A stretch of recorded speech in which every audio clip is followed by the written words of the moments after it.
Hello and welcome again to another episode of Rehabilitation Hospital of Indiana's Foundation's RHI. Stories of courage, hope, attitude, and inspiration. And brought to you by Wilson Kehoe and Winningham, our generous sponsor. And today we have Mr. Greg Smith, who came all the way up from Terre Haute, and his chauffeur driver, which we're not going to show on camera, but we really appreciate it. We know that was a hike and you had to get up probably at dark 30, so really appreciate you coming up. So. It was quite an early journey, and I try not to do that since I got out of the military. But this is for a much better cause than I can think of in a long while. So well, we appreciate it because, I'm Janine Stomack. I'm a donor services officer in the foundation. As we were saying earlier before too, just by doing this, someone's gonna, you're gonna definitely encourage somebody else. So we just want you to share your story real quick on how you came to RHI and how long you were here. And absolutely. Yeah. So. Well, my car accident actually occurred February 18th of 2016, and I spent, I'll say, about a month or so in the ICU at Eskenazi here. And once I was finished and recovered to a point, I was allowed to come to RHI, and it was probably the best place for me, honestly. Just even going through pneumonia and fighting numerous other issues, which to begin with I couldn't move.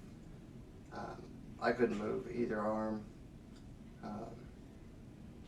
I was extremely low because of that, but the therapist here really worked with me, and as you can see, I can at least move a lot better than I could at the very beginning, which it's baby steps, and it teaches you a new patience, I tell you. But the therapists I worked with here were amazing, and they would come to the room to help you work. If you couldn't make it to the actual gym, they just really tailored everything for me, and I thank God that I was given this hospital, and not somewhere where people are just collecting a paycheck.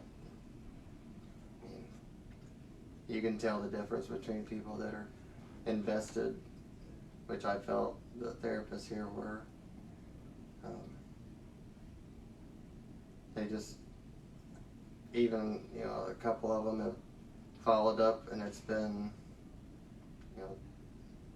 2.5 years since I've been here, where we stay in touch through Facebook, and they ask me constantly how I'm doing, and I guess you wouldn't expect people to remember you out of your face out of a crowd of people that need their help, but there are several here that still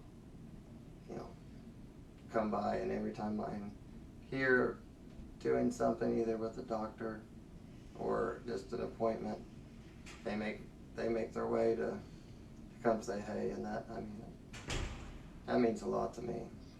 Well, you must have stood out too to the therapist, and I know some of the nurses, because I know in 2016 you were one of our patients of the year, and now those folks get nominated. Obviously, I don't know what you did on the unit, but you inspired them too. You know what I'm saying? And that's why. So that's going to help. That fills their heart too, right? They remember that. They're going to remember you. So. Absolutely. Yeah. How did you come about?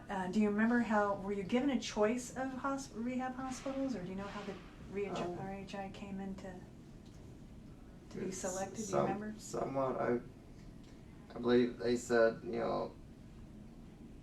RHI was, probably the primary choice, just based off of location and just, I guess, recommendation. Yeah, and I know, and the extensive therapy that you get here too, because I know Right. here you do get about 3 to 5, depending upon what I'll say your itinerary is for the day, right? About 3 to 5 hours of therapy a day, Oh, right? yeah. So we worked you out, right? Yeah, they leave a little time for rest.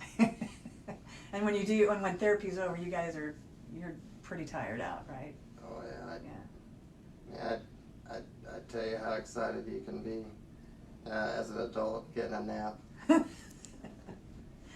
And then, so how long were you here? I mean, tell us how long you were here for? I was here roughly a month and a half, probably about almost 7-8 weeks, and I guess in my opinion I'd have loved to stay here longer had insurance allowed for it. I think that's the toughest thing, is finding insurance to remind them that you're a person. What's best for you is probably staying here the length, the length that That you need for your care, that you just need. right? Yeah. Now, so you got discharged, and then you did some outpatient here too, right? I did some outpatient therapy here as well. Did a lot of the FES cycle here. Found that it seemed to really help. I'm going to tell everybody what that is. Sure. Yeah. It's basically a cycle, almost a bike you can use for arms, legs. My current one is just for legs, but it stimulates the muscles in succession that allows them to exercise, and I mean, it's kind of amazing watching. I mean, when you can't move your legs yourself, that the muscles are still there. They're still firing. It's just they're not getting the signal, but I think the bike definitely helps with keeping from having bed sores, countless other things. And I'll tell you, getting one at home, I think has really helped, and I couldn't have done that without Kim's help here, and Dr. Chow, and countless others writing. I don't know how much paperwork to send into insurance to prove that was something worthwhile. Yeah, that's wonderful. And now you're still doing some therapy, but then you're also coming back here to our outpatient clinic and seeing. I'd see Dr. Paul probably more frequently, and she deals with lots of different pain management. She's just really open to, if you've got a question, and it doesn't even have to deal with her expertise, but she will dig up information for you. So, but she's been helpful in trying to relieve some issues that back and neck. Even with just the Botox shots, and I would say the best thing for me is just being open to trying things. And sounds like you and Dr. Paul have had a good relationship there too, Absolutely. working together and trying new things, right? Yeah. Where you were open and she was open to try, right? Yeah, to try I'd new say things. she's more happy to try new things, see if it works, and not saying everything will, because it hasn't. Like we spoke before, I don't. Yeah, I want you to share that, because there was one thing that you're not doing again. Right. Yeah, we did Botox shots, not only in like the scapula and the levator muscle up to the back of the head, but we also tried some shots in the back of the head, for headaches And I would say those are probably not worth the Not doing that again, right? right. Don't mean to laugh, but I know we had a No. chuckle afterwards. That there, you don't have any meat back there. So. Feels a lot like aggravated assault. Right. That what it felt like. At the time, I think. Yeah. Yeah, not enough meat in the back of the head. No, there's not. So how often do you come up and see Dr. Paul, or do you have scheduled About appointments? about every 3 months for Botox, and that seems to be when the shots kind of wear off. And can you just share a little bit? So how does that Botox help? A lot of it kind of helps loosen some of the tightened muscles, and yeah, she's wonderful at finding the knots in the back. Just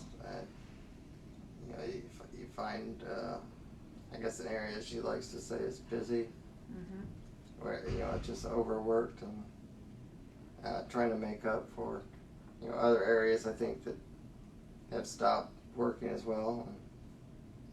And, it just, I know I leave here and I at least get a pretty good nap on the way home. Just So it gives you some relief. Yeah, Immediate. it Sounds just- like it gives you some immediate relief. That's Yeah. Get that in the clinic. That's awesome. Yeah. And then I know you have just kind of more fun side. You have an 8-year-old daughter, and I do. that keeps you busy. And Yeah, she's very much the queen of the house, and but she's very resilient also. She's I like to think we both kind of went through this quite a bit together, and she's come out a better person for it. She wants to help. You always wonder, I think, whether she's going to look at you the same, being dad or anything like that. And she's been wonderful. I'm sure She's more happy. She straps my chair into the car. Anything she can do to help. I haven't heard her complain once about it. So. And don't you think that kind of grows empathy? You know what I mean? It's something that you can't really teach. You either have it or Yeah. you know what I'm saying? And for her, she's your dad. Your dad regardless, right? Yeah, she loves everybody, but I think that was probably the most difficult part of all of this was in the ICU she wasn't allowed in, and then it was flu season here at RHI, so talking with her through a window in the room, that was hard. Yeah, that was hard. So, but you're keeping busy. Obviously, you're being a dad. She's starting stuff, and you're still doing therapies. And I know you're like I said, you're very active doing that. You got your bike at home, IU person, right? Alumni, right? Yeah. Okay. What would you say right now? This is comes into the patients' rooms. Sure. Obviously, having been here, how could you got some words of encouragement for? Absolutely. Anybody? I think for everyone, you kind of start off. You're not just rebuilding, your muscles, but you're rebuilding, your new normal, because anytime you're in this sort of situation, I think you can't go back to the past and fix things that you want to fix, and that's what jumps out to me is originally first couple months there's the what if game, but you can really be a better version of yourself, and come out on top. I'd like to think, I was a lot, better physical specimen previous to this, but my heart, my mind's changed out of a lot of this, and my new purpose, I think, is just helping friends, being a better friend. God gave me a opportunity to kind of slow down things and look at my surrounding, at other people that need help.